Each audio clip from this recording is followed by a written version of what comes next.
Have you ever wanted to know the one way you can ruin your perception of a world in fiction? It's really easy, honestly. Just try to figure out the timeline that the events of the story unfold in. The process of understanding video game timelines sometimes feels like researching a college thesis. Legend of Zelda fans argued so much about what the correct timeline was for the games that Nintendo had to make their own to get everyone on the same page. And trust me, they're the lucky ones. Kingdom Hearts fans already had to get lobotomies to understand their games. One type of video game that suffers a lot from overly ambiguous timelines are live service games. MMOs can both have long, years-spanning storylines and also never let their characters age. These confusing timelines all over the gaming world can be frustrating to deal with, but pretty fun to watch people struggle to figure out. Though it would truly suck to find out that the world of one of your favorite games has an ambiguous timeline.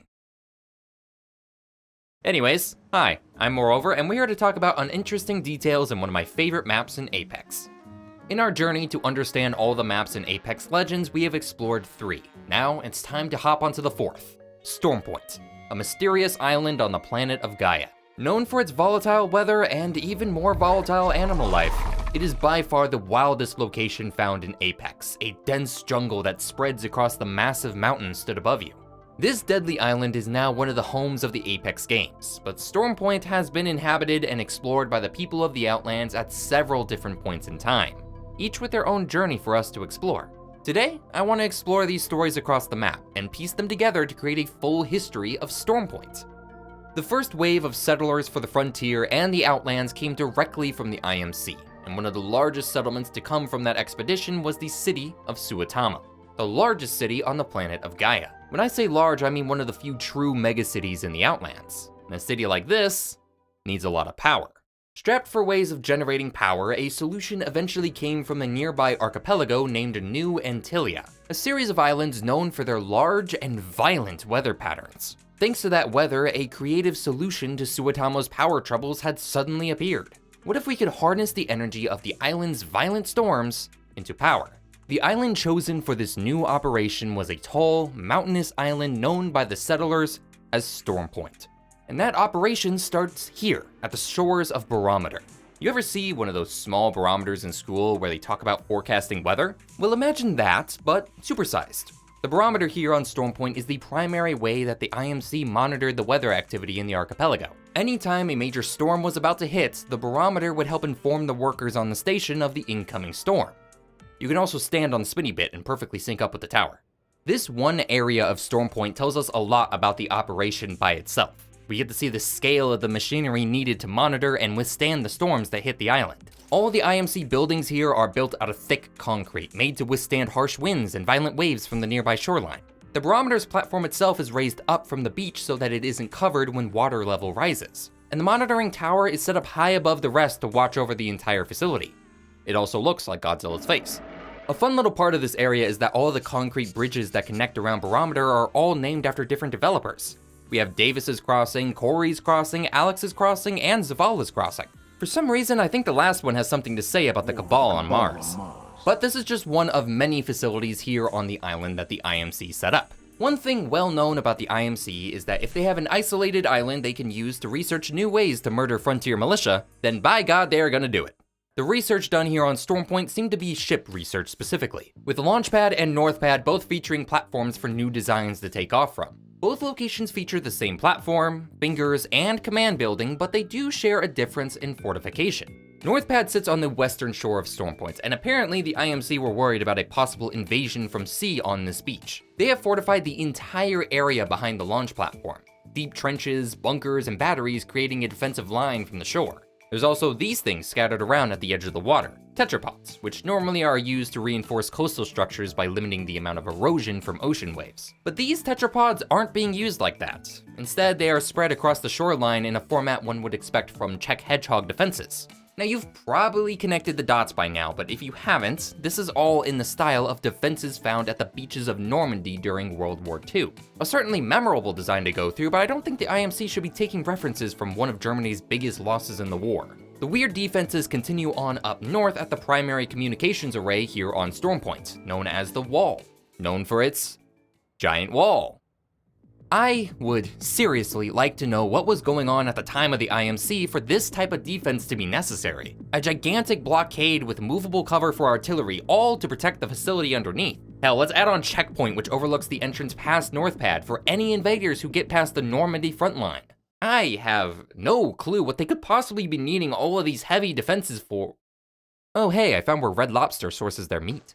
In Season 13, during Newcastle's debut, a massive sea creature had risen from the oceans just south of Northpad, live during an Apex match. A monster that was capable of doing this. Suddenly, those walls make sense. The Legends killed the beast during that game, and the body was left behind on the shores of Stormpoint. If you ever plan on visiting this island, I would recommend not coming around this area. I can't imagine dead meat sitting around for over 10 seasons now could smell good. Apparently, some of the meat was actually sold off on a black market. Anyone want sea monster fillet? Okay, I've been talking about all this stuff the IMC built, but I haven't exactly mentioned the center point of this storm point. The whole point of this entire point of the world. To figure out this point, we point ourselves up the mountain to 3 major points. The Lightning Rod, the Thunder Watch, and the Stormcatcher. This array that starts at the top of the mountain and works its way down was the primary way that power was generated here on the island. Now, how do these giant circular thingy-majigs generate power from incoming storms? Well, the official description of Stormcatcher describes it as being able to abate storms and generate power. So, I don't know. Lightning Rod is more straightforward, since we have a direct comparison to real life in the giant copper rod sticking out the top of it. A real-life lightning rod is a pole placed on top of buildings and other structures, used to catch and redirect lightning strikes should they hit the building. They do this by creating the pole out of a conductive material like copper, and then they feed a line from the pole to the ground. The electricity generated from the lightning striking the pole is then sent down into a wire where it connects to a separate pole in the ground, dispersing the energy safely away from the structure it's meant to protect. What we find here in Stormpoint is a far larger and most likely more complicated version of that real-life lightning rod. One that is both capable of diverting lightning to its giant copper piece, but also capable of capturing the energy generated from the storm itself. The idea of generating electricity from lightning has been a studied topic in real life for decades, but no real way of reliably generating power has come from lightning rods. In the world of Apex though, technology is far more advanced, and they have found a way to generate a lot of energy with this design. Enough to power a portion of an entire megacity. On top of that, these 3 areas being functional means that the storms in the area are weaker, allowing people to inhabit them safely. That's as long as it keeps working. Surely, there isn't any dangerous activity happening around them that would cause any structural failures to occur. Right? Roll the clip. And you can't have an Apex map without a catastrophic event that caused the collapse of the region. So what happened here? You'd be surprised to find out that this wasn't actually the reason Stormpoint collapsed. Let's bring things back a bit. The IMC, after the events of Titanfall 2, left the frontier and outlands completely, and places like Stormpoint were abandoned by their management. Much like the thermal stations on World's Edge, the stormcatchers across New Antilia began to deteriorate, and over the years, new residents would take up settlement on the island. One such settlement was found by the crew of the Hestia, including Bangalore and Newcastle, who crash-landed here after the events of the Battle for Gridiron. The problem was that many of these settlements didn't understand the Stormcatcher, and needing supplies, they would disassemble parts of it to use in their own machines. That, plus the already deteriorating infrastructure, made the Stormcatcher no longer functional, and when the next storm came through the archipelago, its full force bore down on the island's new residents. You could say they were blown away. The Stormcatcher only became functional again after the Syndicate took over the Outlands, where they repaired the Stormcatchers across New Antilia and where it soon became a more relied upon source of power for Suetama. Later on, the Apex games would take over the island of Stormpoint as its newest arena. Oh, and by the way, all this destruction, unrelated to what we just talked about. We'll get back to that later. We now have a pretty good understanding of the IMC period here on Stormpoint, but we also know now that there were several different periods of people inhabiting the island. From settlements after the IMC's departure to the activity of the Apex games. We're gonna start exploring those, but first I have to point something out. Now, those of you who have seen previous rants about hazard signage on Apex expect me to start going off about the IMC's poor use of important safety signage. But actually, I was rather impressed. Outside of this one NFPA diamond and lightning rod, we can only find signage like this on the reused blue crates around the map. All of the other signage across the IMC facilities actually fit their locations pretty neatly. We have electrical hazard signs right next to actual electric hazards. Watch your steps around stairs. Service shaft signs next to actual service shafts. I can very happily say that for once in my time looking at Apex maps, this map actually has good signage. Not everything is perfect though. Whoever installed these gas and air lines at the base of barometer clearly was Australian. Okay, let's move on from the IMC period of Stormpoint and into the next major period. The first settlement we can find settling on Stormpoint comes from the Cinematic Gridiron. They seem to be one of the earliest isolated settlements that occurred here, with several others sprouting up over time. The only ones that we can find on the map are these concrete structures left behind, probably because they're the one structures strong enough to survive the weather here. But they do tell us that most of the settlers never went up the mountainside. All the buildings reside near the shoreline, with only one settlement further in with Cascade Falls. As scenic as this is, the one I'm interested in is the one in Cenote Cave, a giant carved out rock structure that settlers built into. It's a gorgeous location, don't get me wrong, but I don't actually think this counts as a cenote. The common cenote, normally found in Central America, is created when a natural well or sinkhole has the limestone above it collapse, exposing the groundwater underneath. That's the important part here. Exposed groundwater caused by limestone collapse. What this is not a well in the ground. This is a giant rock.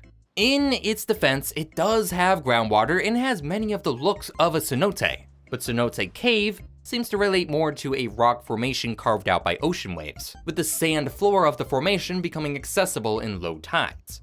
I'm not even gonna act like an expert on this. I have like a grade level school of geology, so if you're someone with more expertise on this type of formation, let me know what you think in the comments. Either way, this is a really stupid place to build your settlement in. High tide or heavy storms and your entire house is flooded. It ain't the only thing I question these settlers for either. What's the deal with these air conditioners in the big buildings? This type of aircon needs one side to be outdoors to expel heat and the other side indoors to bring in cold air. But this just connects to a semi-enclosed area downstairs. Not to mention that we are using an aircon unit in a completely open environment. Holes in the roof, open windows. I don't think this thing was ever keeping anyone cool inside this place. Despite that, I do actually quite like the designs of the settlement housing compared to the IMC works. They're both made out of concrete, but the damage to them shows the weaker quality of the buildings compared to what the IMC were capable of making. The makeshift boxes and crates stacked up to create rooms, and all the nets and fishing gear shows how these people got by day. One of the most striking designs here from them has to be the mill. The twin windmills on the west end of the island stand out for their beautiful architecture. It rises above the simpler concrete designs we see elsewhere, but there is a problem with it. Tell me, what is the mill milling? A windmill converts kinetic wind energy into something we can use, but it also can be used to grind grain, pump water, create oil, or power tools like a sawmill. There are a lot of reasons why you would build a windmill, and none of those reasons are apparent at the mill. The circular domes don't showcase what the mill supposedly produced, and the pole itself just goes deep into the ground, constantly turning but to no apparent end. It's a cool building, and I really do like the mill, but much like a lot of the settlements, what was the point of these things? I guess we can just call them wind turbines instead. These air conditioners had to be powered somehow. While I was exploring these mills, I did make the unfortunate discovery of the local wildlife nesting nearby. But as I was running for my life, I did realize it made a good segue into talking about the animals we can find on the island. Or rather, why 2 out of the 3 animals we find on Stormpoint are ones we've seen before. The Prowlers are here on World's Edge, and also in the campaign for Titanfall 2. We find these flyers in Titanfall 2 and Kings Canyon. What's the deal here? Why are these species appearing not just in the frontier, but all over the Outlands? It's not uncommon in a globalized world for species from different regions to appear in places you wouldn't expect. These are introduced species, and hell, you don't even need human influence for these events to happen.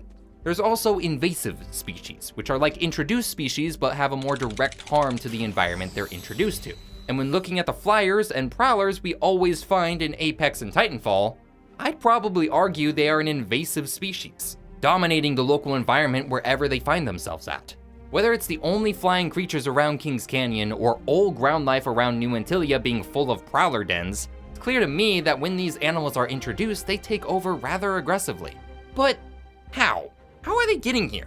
It makes sense that some animals and bugs can make their way across the ocean, but these animals are crossing outer space. I don't think a prowler is making the walk between Talos and Gaia, so the only way they make it to these 2 planets is through human travel. Except these guys are pretty big. Sure, maybe they could hide in a giant supercarrier, but like, how could they go hidden for years in long space travel between the frontier and Outlands? How do they stay fed? It doesn't seem possible to me for these animals to be able to rapidly populate several different planets in both the frontier and the Outlands. The only way I could rationalize it is that the groups coming to these planets deliberately brought them. Actually, did they do that? Invasive, rapidly reproducing predators with the size and strength necessary to quickly muscle their way to the top of local ecosystems, able to withstand harsh weather conditions, and seemingly easily controlled by the local human populations. Are these two species used to clear out local wildlife? Alright, I'm stretching this idea pretty thin, I know, but I do think it's a cool explanation for why we see these animals everywhere, and why the settlers or the IMC may have introduced them to the island to remove the more dangerous hazards we could find. Well, all of them except for the spiders. The only native species we can find on Storm Point are the spider populations scattered across the caves and alcoves around the map, also known as the reason arachnophobes don't play Apex after Season 11. These spiders have a relevant storyline we discussed in the last video if you're interested. All we have to know here is that they are the only creatures on the archipelago that could withstand the entrance of these invasive species, and that they are fucking terrifying. I genuinely feel uncomfortable listening to their pods, all the wriggling. The settler era of Storm Point comes to a close with the introduction of the Apex games, who came to compete on the island after it became relevant to the Syndicate with the Legacy Anti-Gen in Season 9. Several events have occurred since we started competing here, from the IMC armories left behind from the IMC period resurfacing, the Down Beast, as well as a few fun stories you may not know. Did you know that Bloodhound's tribe from Talos actually relocated to the new Antilia archipelago? It's mentioned in the Friends Like These stories from Season 13, that Bloodhound and their tribe moved on from World's Edge thanks to the destruction that Hammond was causing with the Lava Siphon, Harvester, and Climatizer. It's one of those stories that I never really got to cover, but is pretty interesting if you want to scour wikis to find it. But the most relevant story to us now brings us back to Stormcatcher, where we once again have to ask, what the hell happened here? Yeah, the fire and the sparks and the broken bits here are newer than you might think. In fact, they occurred as recent as Season 19, or 18, somewhere around there. The storm of Storm Point had been brewing since the first time we made landfall in Season 11, and finally hit the shores around Season 18. Now, I can't exactly prove this, but allegedly there was a group of individuals on Storm Point before the storm hit, causing wear and tear on the Stormcatcher, by way of, high explosives. So when that long-built storm eventually hit Storm Point, the power of the storms was too great for the Stormcatcher, causing its parts to collapse and havoc to spread across the island, destroying several locations and most importantly, causing the collapse of the power grid in Suotamo. Suotamo officials scrambled to redistribute the remaining power, ultimately deciding to quarter off a singular district to allow the rest of the city to stay powered. The district left in the dark soon fell to riots over their loss of needed electricity, and ultimately led to catastrophe that I once again can't talk about today. Really leaving a lot of topics on the table today, aren't I? What this all means in the end is that the Syndicate needed to repair the power generation on Storm Point. To do that, they commissioned Apex legend and electrical engineer Natalie Paquette to develop the new power generation plants on the island, creating the three structures known as Ceto Station, Zeus Station, and Pylon. It's in these new locations that we learn about the newest form of power generator invented by Watson, phase rift power generators. See this at the center of Pylon? It's the same style of rift tube we see in the Phase Runner. Significantly smaller, but clearly the same. We've really come a long way from traumatizing former IMC pilots to develop this technology. I do appreciate the effort in making Ceto and Zeus both be acronyms. I can't tell you what condensation and energy transfer operations means, but it does sound cool. Apparently, rift power is eco-friendly too, according to the Zero Emission Universal Storage. Pylon isn't an acronym, though it does seem to be both power generator and power distributor at the same time, unlike what the name would make you believe. It's also the headquarters for the entire operation, as we can find the offices the engineers worked at, and specifically, Watson's office. There are more Easter eggs in this one office than the entire game. Here, let me list the ones I've noticed. A hologram of the ring she developed with her father Luke, as well as photos of her and Luke together. Mirage bamboozles. More photos of her and Wraith. Oh my god, they were roommates. A note to buy cat food for her cat Nicola. Research notes on Ash. Schematics for the heat shields, as well as her own heirloom. And lots of Nessies. 3 Nessies can actually be picked up, and if you win a game of Apex with these Nessies, you get a little surprise. The Apex champions.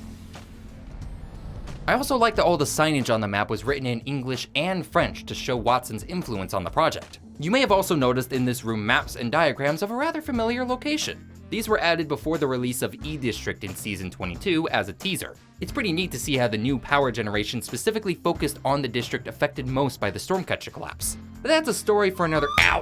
The Zeus, Ceto, and Pylon efforts weren't the only projects ongoing after the storm hit in Season 19. Since the Stormcatcher broke during the storm, a lot of areas on the map got hit far harder by it. The armories all got wrecked. The Stormcatcher's still sparking. The ground literally shrunk between Lightning Rod and Thunderwatch. And some areas got wiped out entirely. The center of the map, formerly known as the Forbidden Zone, and always known as Jurassic, got cleared out completely. This used to be where a majority of prowlers on the map resided. They populated so much here that barriers had to be built around their territory. Now they're all gone, and the new Echo cleanup effort has taken over to fix up the not-so-forbidden zone.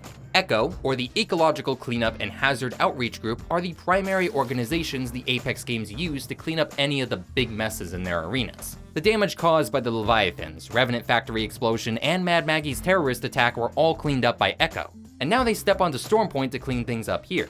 They were actually here well before the storm hit thanks to the Down Beast, as they were the ones managing the carcass afterward. They only grew their efforts after the storm, with Coastal Camp recovering the lost Hestia, Jurassic to clean up the enclosure, and a new HQ on the south end of the map. I should point out that there are monitors in the Echo buildings that are tracking the habitats of different prowlers around the map. Kinda gives credit to my induced species theory, eh? Eh?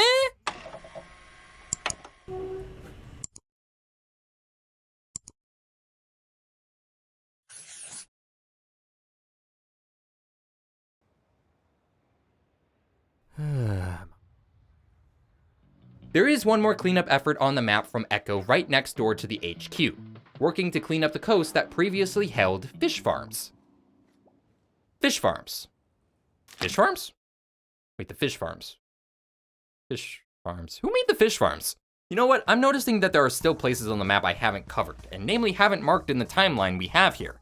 So why don't we look into them? There's another category of structures on the island that have been here since the beginning. These research buildings are scattered all over, and to absolutely no one's surprise, primarily research the island and its waters. We actually get a name for this group of researchers too, Storm Point Incorporated. That's pretty neat. So a company primarily meant to maintain and research the New Antilia archipelago. That's pretty cool. You can find all sorts of fun notes on their boards too, including Nessie's, Hangman, and their normal cafeteria menu. Wait, these are all eggs. Eggs with bread? Egg without egg? What? What does number 9 even say? That's gotta just say bread, no? No, it can't be that. I think it says bowl. It's just bowl? Yeah, I think you just get a bowl. Hey, Jumpa, come over here. What do you want off the menu? I'm gonna go with egg without egg. Just that? Water without egg sounds tempting, but I mean, egg without egg, I gotta know what that is.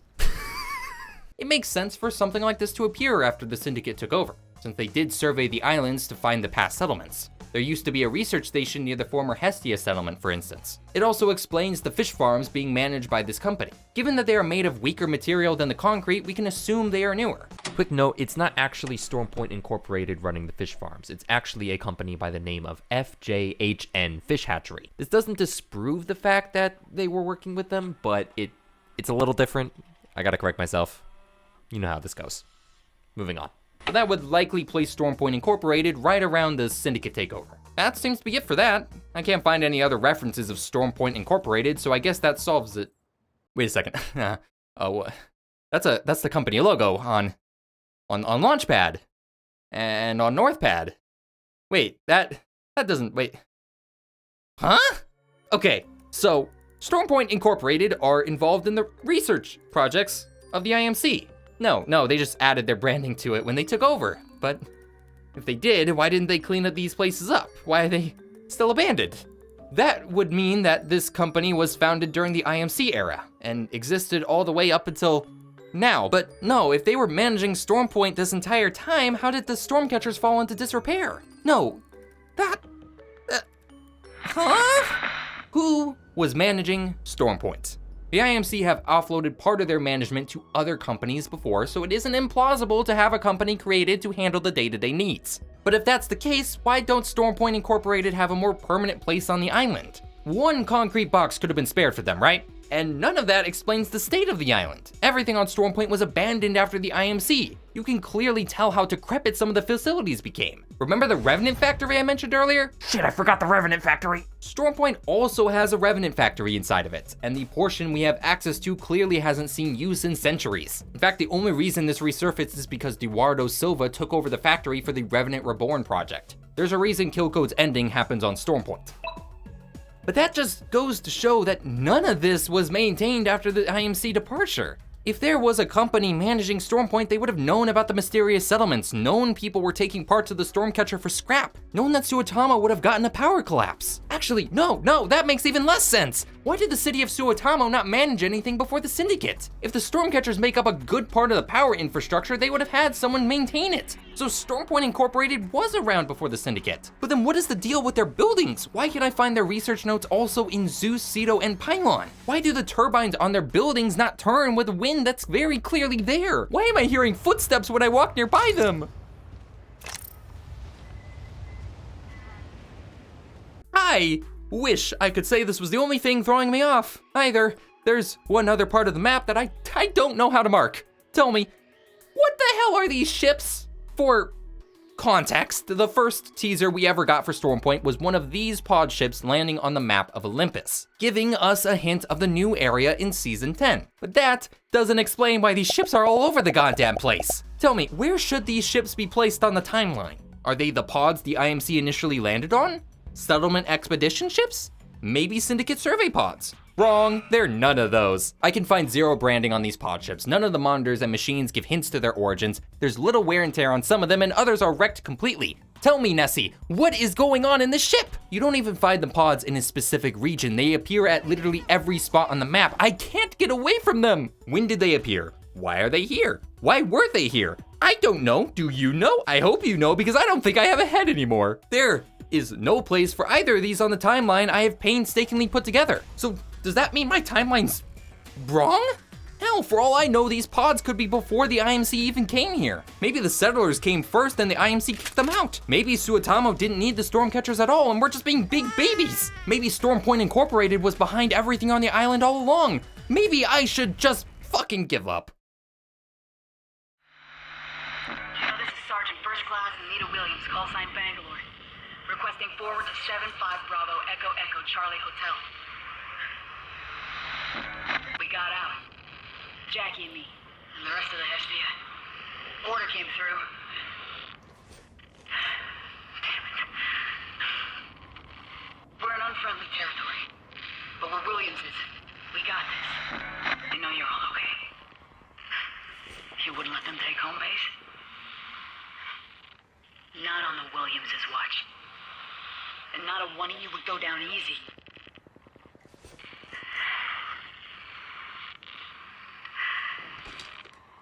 Love you. What you just heard were the audio logs recorded by Anita Williams, aka Bangalore, during her time on Stormpoint after the crash landing of the Hestia. You were able to find these logs inside of 3 different pods around the map. These tell you exactly what the pods were. They weren't early settler ships or anything of the sort.